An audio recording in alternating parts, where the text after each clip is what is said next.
जय श्री कृष्णा।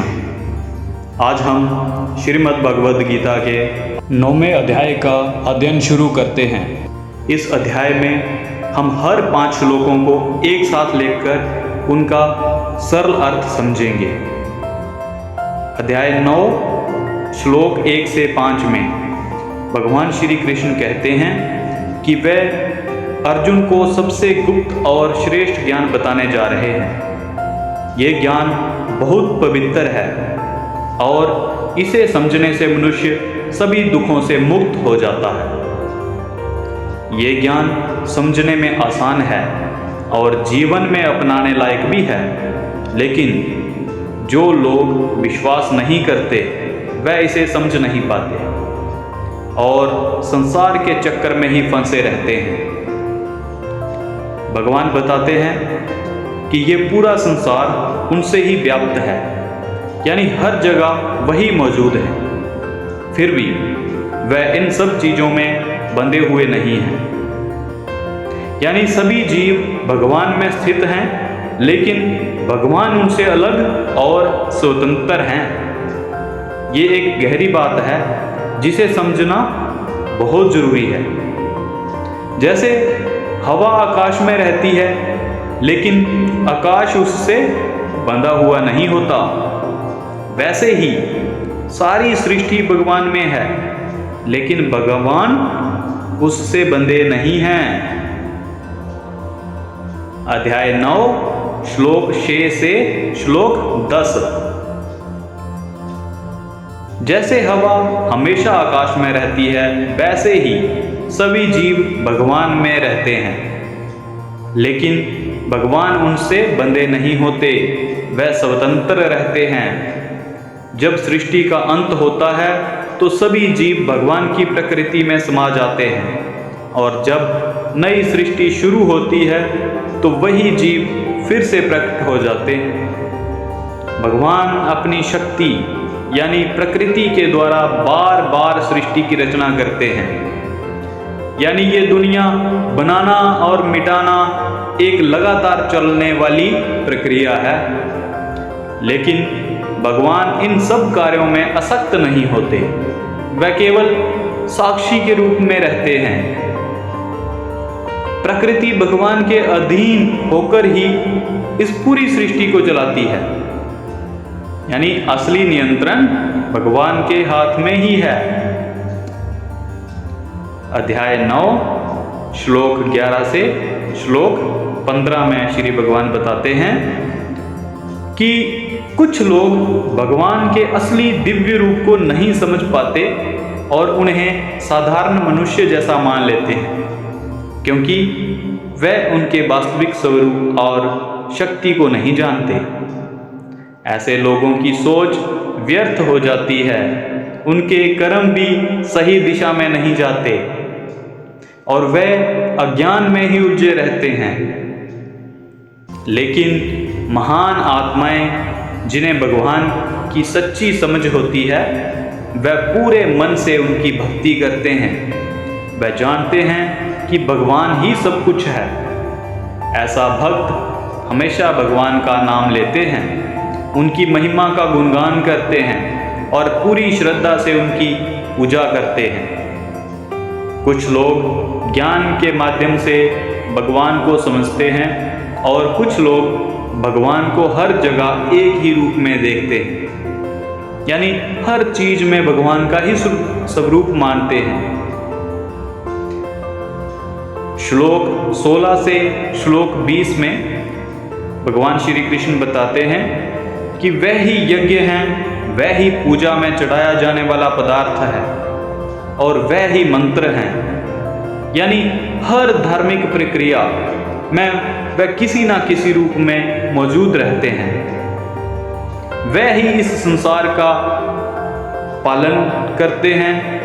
माता पिता और सबके आधार भी वही हैं। मतलब हर रिश्ते और हर सहारे के पीछे भगवान ही है। भगवान कहते हैं कि वह ही जानने योग्य ज्ञान है, वेदों का सार है और पवित्र ओम भी वही हैं। यानी जो कुछ भी आध्यात्मिक है उसका केंद्र भगवान ही है। वह ही लक्ष्य हैं, सहारा हैं, स्वामी हैं और साक्षी भी हैं। मतलब जीवन का हर पहलू उनसे जुड़ा हुआ है। कुछ लोग वेदों के अनुसार कर्म करके स्वर्ग की इच्छा करते हैं और वहाँ से सुख भोगते हैं, लेकिन जब उनका पुण्य खत्म हो जाता है तो वो फिर से इस संसार में लौट आते हैं।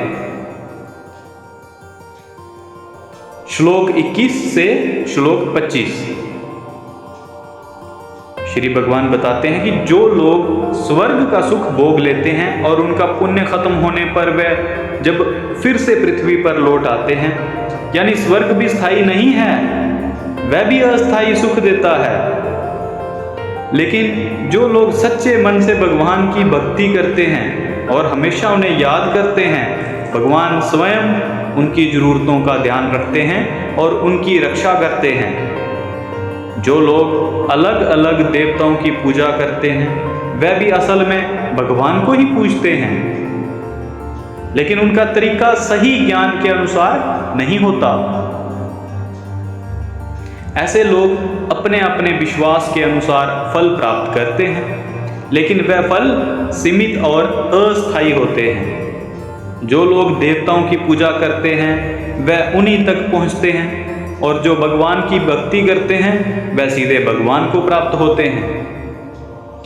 श्लोक 26 से 30 में श्री भगवान बताते हैं कि अगर कोई भक्त उन्हें प्रेम से एक पत्ता, फूल, फल या पानी भी अर्पित करता है तो वह उसे खुशी से स्वीकार करते हैं। यानी भगवान को चीजों की नहीं, भाव की जरूरत होती है। हम सोच लें कि हमने ये बहुत महंगी चीज दे दी है तो भगवान खुश हो जाएंगे, नहीं। आप एक लोटा जल ही चढ़ाओगे तो उसमें भी भगवान खुश हो जाते हैं, लेकिन आपके हृदय का भाव शुद्ध होना चाहिए। इसलिए इंसान जो भी करता है, खाना, दान, तप या कोई भी काम, वह सब भगवान को अर्पित करके करे। इससे उसके कर्म शुद्ध हो जाते हैं। इस तरह कर्म करते हुए इंसान पाप और पुण्य के बंधन से मुक्त हो सकता है और धीरे धीरे भगवान को प्राप्त हो सकता है। भगवान सबके साथ समान व्यवहार करते हैं। वह किसी से पक्षपात नहीं करते, लेकिन जो प्रेम से उनकी भक्ति करता है वह भगवान के करीब हो जाता है। अगर कोई व्यक्ति बहुत बुरा भी हो रहा हो, लेकिन सच्चे मन से भगवान की भक्ति शुरू कर दे तो वह भी जल्दी ही धर्मात्मा बन जाता है। श्लोक 31 से श्लोक 34 में भगवान बताते हैं, जो व्यक्ति सच्चे मन से भगवान की भक्ति करता है वह जल्दी ही धर्मात्मा बन जाता है और शांति प्राप्त करता है। भगवान ये आश्वासन देते हैं कि उनका भक्त कभी नष्ट नहीं होता। हर कोई, चाहे वह किसी भी स्थिति में हो, भगवान की शरण लेकर उन्हें प्राप्त कर सकता है। यानी भक्त के लिए कोई ऊंच नीच या भेदभाव नहीं है। ये संसार अस्थायी और दुखों से भरा है, इसलिए मनुष्य को भगवान की भक्ति में लगना चाहिए। यही जीवन को सही दिशा देता है। अंत में भगवान कहते हैं कि मन को हमेशा उनमें लगाओ, उनकी भी भक्ति करो, उन्हें ही प्रणाम करो।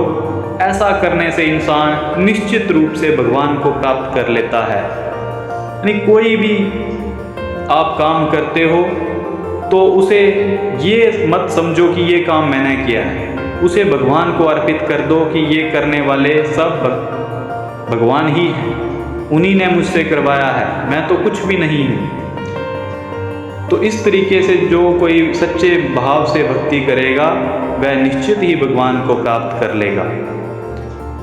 तो यहाँ पर हमारा अध्याय 9 समाप्त होता है। तो हमने देखा कि अध्याय 9 में कुल 34 श्लोक हैं, जिनका हमने 5-5 करके सरल अर्थ समझ लिया है। तो दोस्तों, अभी हम अगले अध्याय यानी अध्याय 10 में दोबारा फिर से मिलेंगे। तब तक के लिए इजाज़त दें और हमारा वीडियो और पसंद आए लाइक सब्सक्राइब करना ना भूलें।